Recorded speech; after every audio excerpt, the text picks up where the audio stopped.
एक ऐसी टीम जिसने शुरू के 2 ODI वर्ल्ड कप जीते हो, जिस टीम ने पूरा 1900s का एरा डोमिनेट किया और जिस टीम ने सारी ICC ट्रॉफीज जीती हो।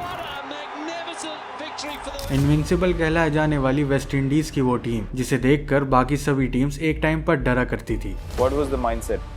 I'm the man. उसी टीम का आज इतना बुरा हाल हो गया है कि प्लेयर्स इंटरनेशनल छोड़कर IPL जैसी T20 लीग्स पे फोकस्ड है और नेशनल टीम की रेपुटेशन पूरी तरह से खराब हो चुकी है। इतना कि पिछले कुछ सालों में वेस्ट इंडीज ICC टूर्नामेंट्स के लिए क्वालिफाई तक नहीं कर पा रही है और वहीं दूसरी तरफ उनके प्लेयर्स दुनिया भर की सभी लीग्स में अपनी टीम्स को ट्रॉफी जिताने में लगे हुए हैं। इस टीम का एक बार ऐसा भी समय आया था जब प्लेयर्स और क्रिकेट बोर्ड खुद आपस में लड़ने पर मजबूर हो गए थे। तो क्या वेस्ट इंडीज टीम की इस हालत का कारण IPL और बाकी सभी लीग्स में मिलने वाला बहुत सारा पैसा है या फिर वेस्ट इंडीज क्रिकेट बोर्ड खुद ही सबका जिम्मेदार है? वेस्ट इंडीज में क्रिकेट भी बाकी क्रिकेट प्लेइंग नेशंस की तरह ब्रिटिश कॉलोनाइजेशन से आया था और देखते ही देखते कैरेबियन आइलैंड्स के जो लोकल्स थे उन्होंने क्रिकेट को काफी अच्छी तरह से अडेप्ट कर लिया और 1950s तक क्रिकेट वेस्ट इंडीज में काफी पॉपुलर हो चुका था। Fast forward to 1975 world cup, एक यंग वेस्ट इंडीज टीम जो कि टूर्नामेंट में एज अ फेवरेट एंटर करती है, उसने किसी को भी डिसअपॉइंट नहीं किया। ये टूर्नामेंट इंग्लैंड में खेला गया था और इस वर्ल्ड कप को बिना किसी प्रॉब्लम के वेस्ट इंडीज ने अपने नाम कर लिया था।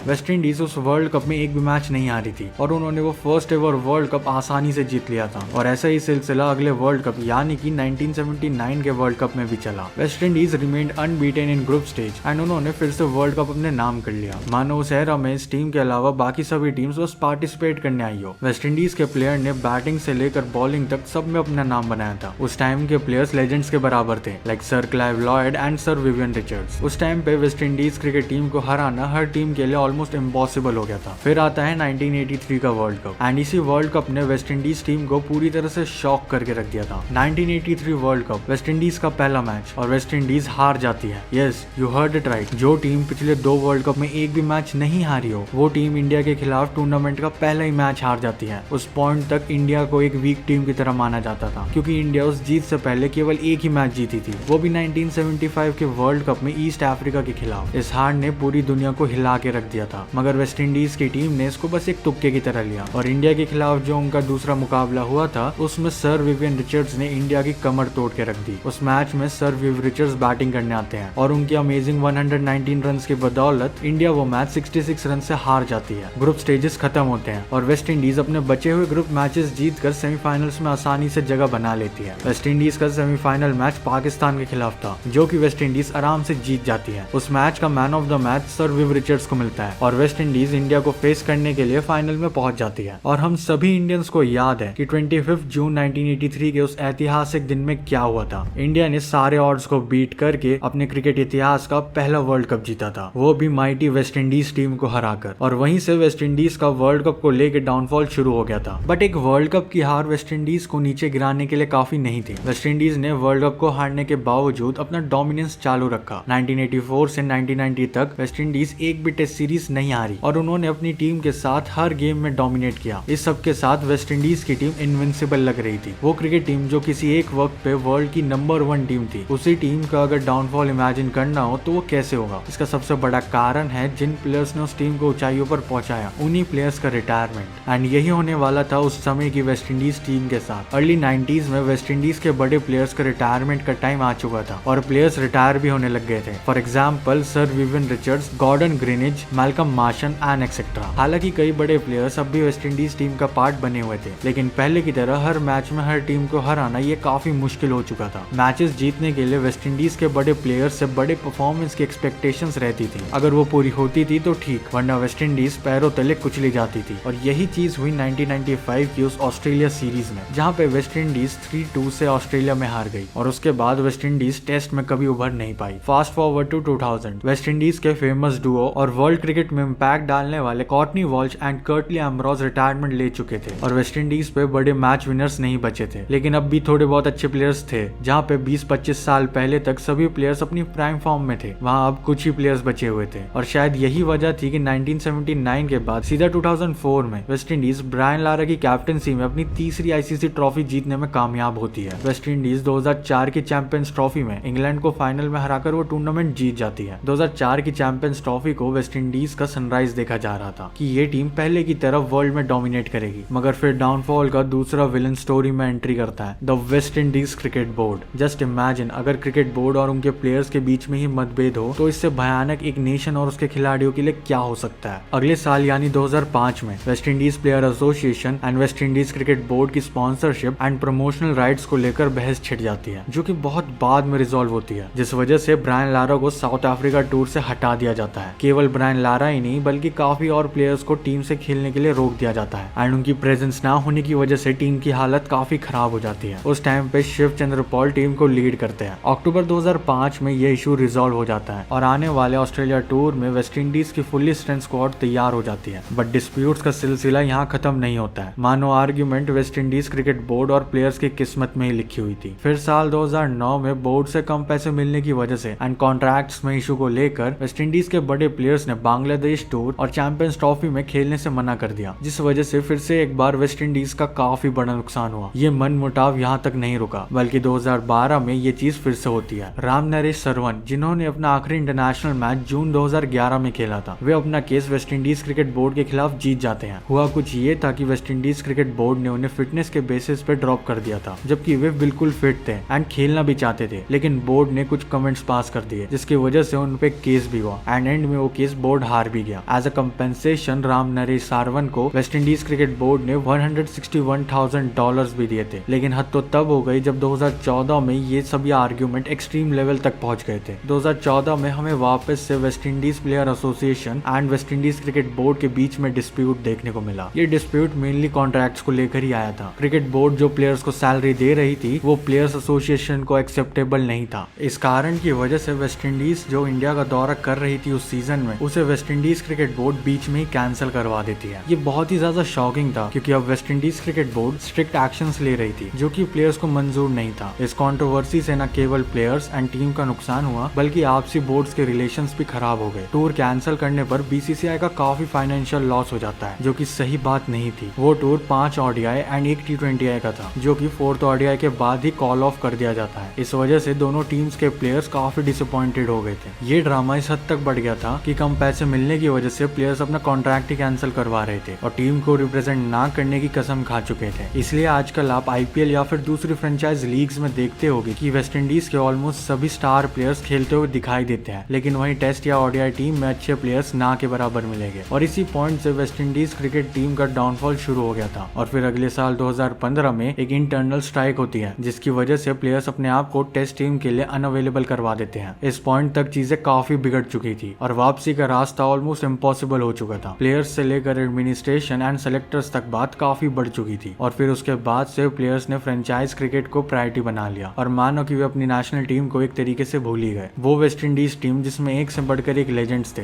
वही टीम 2017 की चैंपियंस ट्रॉफी, 2022 का T20I वर्ल्ड कप और 2023 का ODI वर्ल्ड कप तक क्वालिफाई नहीं कर पाई। सारी लेगेसी जो बड़े प्लेयर्स ने तैयार करी थी वो पूरी तरह से खत्म हो चुकी थी। रैंकिंग से लेकर ओवरऑल वैल्यू तक 2023 तक आते आते सब कुछ गिर चुका था। अब प्लेयर्स फ्रेंचाइज के लिए T20 फॉर्मेट पे ज्यादा फोकस करने लग गए थे, जिसकी वजह से वो टीम 2012 और 2016 का T20I वर्ल्ड कप जीतने में भी कामयाब रही थी। वेस्ट इंडीज प्लेयर्स का नेचुरल टैलेंट और उनके खेलने का स्टाइल T20 क्रिकेट को काफी सूट करता है। वो जिस स्पीड से रन बनाते हैं और जिस तरीके की इनिंग्स खेलते हैं, उनसे उनकी वैल्यू T20 क्रिकेट में और भी बढ़ जाती है। एंड एक बात जिस पे सब अग्री करेंगे कि वेस्ट इंडीज के ऑलमोस्ट सभी प्लेयर्स ऑलराउंडर के जैसे ही है। They all can bat and also bowl as well, जिसकी वजह से उनकी वैल्यू और बढ़ जाती है। और इन्हीं चीजों की वजह से वेस्ट इंडीज के प्लेयर्स को IPL में काफी हाई पे किया जाता है। इस चीज पे काफी ज्यादा इम्पैक्ट कैरेबियन प्रीमियर लीग ने भी डाला है, जो कि वेस्ट इंडीज की खुद की T20 लीग है। एक तरफ जहाँ पे प्लेयर्स फ्रेंचाइज क्रिकेट खेल कर पैसा कमा रहे थे, वहाँ पे वेस्ट इंडीज की टेस्ट साइड अभी भी स्ट्रगल करती हुई नजर आ रही थी। इस पीरियड के दौरान उन्हें इंडिया, पाकिस्तान एंड इंग्लैंड से टेस्ट सीरीज में करारी हार भी मिली थी। वनडे क्रिकेट में वेस्ट इंडीज के काफी मिक्स से रिजल्ट्स ही आ रहे थे, यानी कि एवरेज, बट ऑल्सो इस दौरान उन्होंने काफी सारी डिफीट डिफीट्स भी झेली थी। Out of all 3 formats West Indies T20 में सबसे सक्सेसफुल होती हुई दिख रही थी, एज वे 2012 और 2016 का T20 वर्ल्ड कप जीत के मोस्ट सक्सेसफुल T20I टीम भी बन चुकी थी। लेकिन बाकी फॉर्मेट्स में पीछे होने की वजह से वेस्ट इंडीज की टीम ICC टूर्नामेंट्स तक में क्वालिफाई नहीं कर पा रही थी और तब से लेकर अब तक वेस्ट इंडीज टीम का डाउनफॉल चल ही रहा है। एक टाइम की सबसे खतरनाक टीम जिससे दूसरी टीम्स डरा करती थी, उस टीम का ऐसा डाउनफॉल किसी ने भी नहीं सोचा था। इतना सब कुछ होने के बावजूद फैंस को अब भी उम्मीद है कि वेस्ट इंडीज का वो डोमिनेटिंग एरा वापस आ पाएगा, लेकिन जो हालात दिख रहे हैं उससे इसका अंदाजा नहीं लगाया जा सकता कि वो दिन कब आएगा। हालांकि जून में T20I वर्ल्ड कप होने वाला है, जो कि वेस्ट इंडीज और US से साथ में मिलकर होस्ट करने वाले हैं। तो क्या आपको लगता है कि वेस्ट इंडीज फिर से T20 वर्ल्ड कप को जीत पाएगी या नहीं? कमेंट करके अपना ओपिनियन जरूर बताना।